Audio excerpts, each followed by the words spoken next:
Imagina por un momento que estás en una estación de tren de Londres.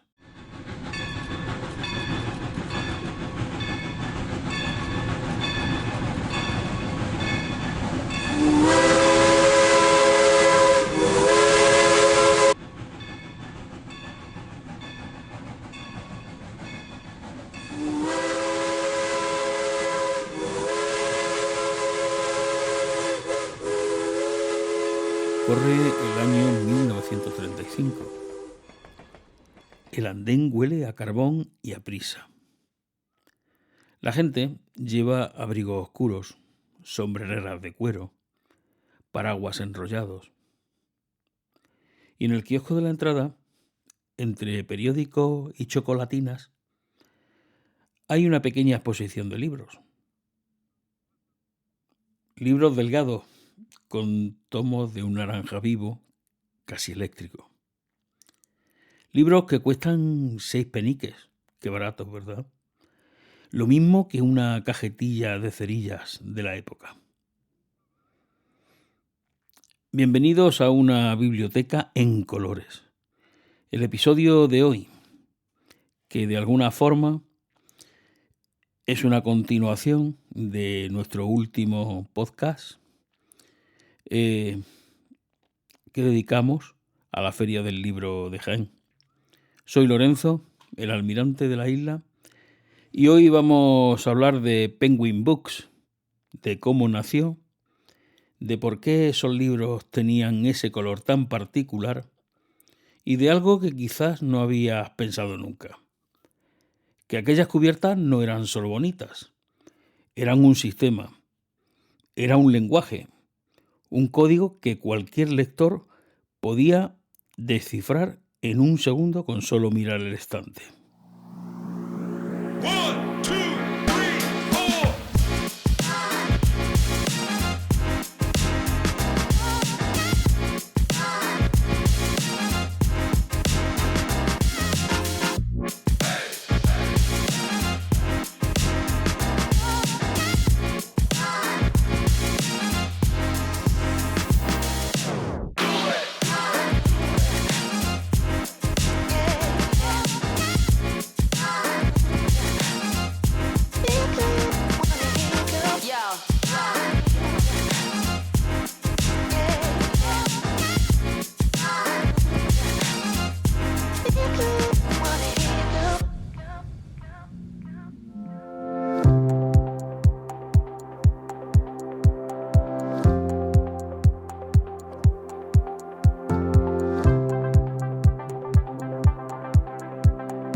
Para entender lo que hizo Penguin, hay que entender primero cómo era el mercado del libro en aquellos años.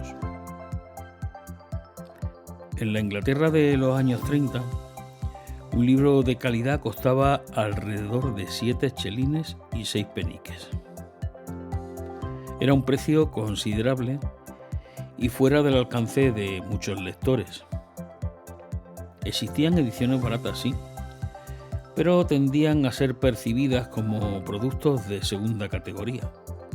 Papel fino, impresión mediocre, portadas a veces recargadas, cargadas de ilustraciones que competían entre sí a gritos. Allen Lane era editor. Había viajado a Devon para visitar a Agatha Christie y en el trayecto de vuelta se encontró en la estación sin nada interesante que leer. Aquella incomodidad se convirtió en una pregunta de negocios. ¿Por qué no existían libros de calidad, de verdadera calidad, al precio de un paquete de cigarrillos? En 1935, Allen Lane fundó Penguin Books. Y los primeros títulos que publicó incluían a Ernest Hemingway, a Agatha Christie a André Malraux, autores con conocido prestigio, escritura seria sin duda, y lo mejor, a 6 peniques la unidad. Pero Lane se enfrentaba a un problema de diseño: cómo hacer que esos libros parecieran lo que eran, objetos de valor dignos de cualquier biblioteca, y al mismo tiempo resultaran accesibles, reconocibles, modernos, atractivos. Su respuesta fue, en apariencia, muy sencilla, y en la práctica fue revolucionaria. Las cubiertas de Penguin seguían una retícula muy precisa: 3 franjas horizontales, una en la parte superior, una central y una inferior. La franja del medio siempre era blanca o casi blanca, y en ella aparecía el nombre del autor y el título del libro en una tipografía sobria, limpia y sin florituras. Las franjas superior e inferior llevaban el color, y ese color lo decía todo. El naranja era para la ficción general, el azul oscuro para las biografías, el verde para la novela criminal. Más adelante se irían incorporando otros: el rojo para el teatro, el amarillo para los ensayos, el morado para los ensayos de viaje. Pero en aquel primer lote, 3 colores bastaban para ordenar el mundo. Hoy esto puede parecer obvio. Estamos acostumbrados a los sistemas de codificación por colores, las líneas de metro, los archivadores de colores en una oficina, las páginas de un blog, los indicadores de nivel en las aplicaciones de idiomas. Pero en 1935, aplicar ese principio a los libros era una idea radicalmente nueva, casi escandalosa para algunos sectores del mundo editorial. Allen Lane pensaba que las portadas ilustradas de las ediciones baratas eran demasiado vulgares. No quería que sus libros compitieran en estridencia, quería que compitieran en claridad, en elegancia funcional. El Design Museum de Londres recoge esta convicción. Para Lane, la cubierta no tenía que vender una emoción, tenía que comunicar una categoría, y todo esto hacerlo con discreción. Desde luego hay algo fascinante en esta decisión. En un momento en que el mercado editorial apostaba por la seducción visual, por ilustraciones llamativas, por títulos en grandes letras decorativas, por portadas que casi gritaban «cómprame», Penguin hizo exactamente lo contrario. Apostó por el silencio visual, por la retícula, por el sistema. Y funcionó. Funcionó porque el lector no necesitaba leer el subtítulo ni la sinopsis. Bastaba con ver el color de la franja para saber de un vistazo qué tipo de libro tenía entre las manos. El naranja en el estante de una librería decía ficción. El verde decía intriga, misterio, quizá una noche de lluvia y una butaca cómoda. El azul decía la historia de alguien real, una vida que merece ser contada. Era, en el fondo, lo que hoy llamaríamos diseño de información. Antes de que existiera esa expresión, antes de que nadie hablara de experiencia de usuario o de arquitectura de la información, Allen Lane y su equipo lo hicieron de manera intuitiva, casi artesanal, con 3 colores y una retícula dibujada a mano. Y hay algo más. Aquella uniformidad también era un mensaje de respeto. Al hacer que todos los libros, los de Hemingway y los de Christie, los de un autor conocido y los de uno emergente, tuvieran exactamente el mismo formato, Penguin decía que el valor estaba dentro, no en el envoltorio. La cubierta no jerarquizaba los títulos, no ponía a unos autores por encima de otros. Todos cabían en el mismo sistema. Todos merecían el mismo diseño. Con el tiempo, Penguin fue evolucionando. En los años 40 y 50, el diseñador Jan Sichold reformó el sistema con una precisión casi obsesiva.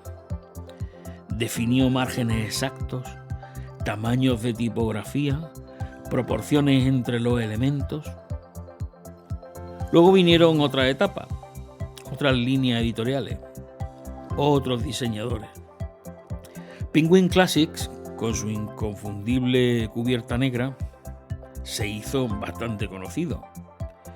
Los Pelican Books, de divulgación principalmente, los Puffin para niños.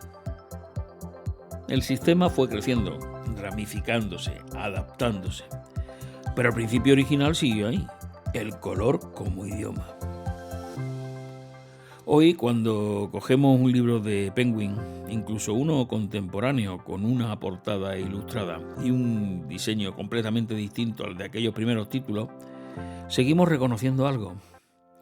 Hay una especie de herencia visual que persiste, una forma de hacer las cosas que se ha sedimentado en casi 90 años de historia editorial.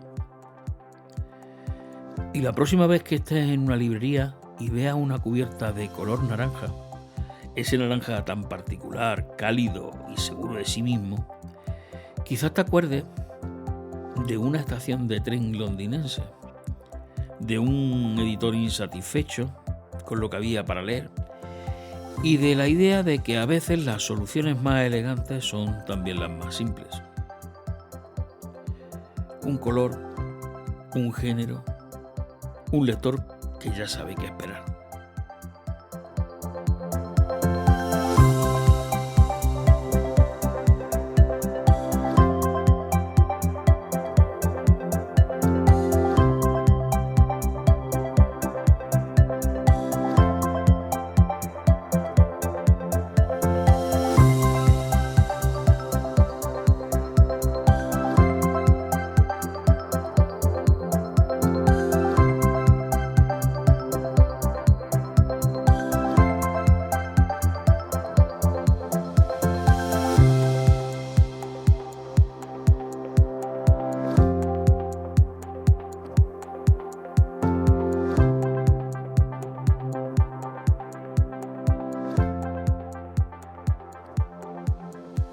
Como ya viene siendo habitual, este episodio lo podéis encontrar en las plataformas de podcast e incluso en YouTube.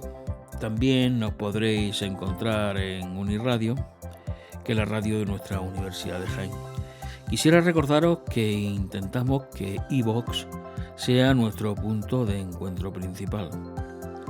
No olvidéis que vuestro feedback es siempre bienvenido y podéis dejar vuestros comentarios en las plataformas o directamente contactarnos en escucha@islamac.es, Islamac con Y. Gracias por escuchar y hasta la próxima.